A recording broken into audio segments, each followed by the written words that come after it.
Any day now, the Supreme Court could issue a ruling that might change whether Black and brown voters in the South are able to elect candidates who actually represent them. Let's talk about it. The case is called Louisiana versus Callais, but the outcome could affect other Southern states and honestly the whole nation. The case is asking whether the Voting Rights Act can continue protecting minority voters from unfair and inequitable redistricting. Now, all of this isn't happening out of nowhere.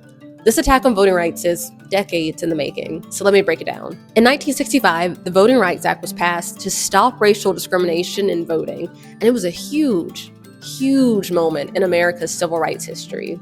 But in 2013, the Supreme Court weakened the law, claiming racial discrimination in voting was a thing of the past, and removed a key protection that prevented discriminatory election changes in most Southern states. Then about a decade later, the court reaffirmed a key part of the law, allowing Black voters in Alabama to challenge unfair voting maps that diluted voting power of Black and brown communities.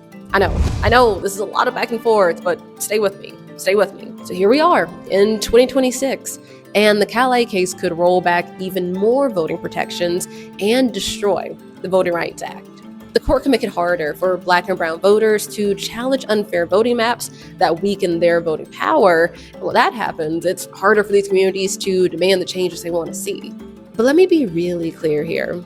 This case could for sure change how voting maps are drawn across the U.S.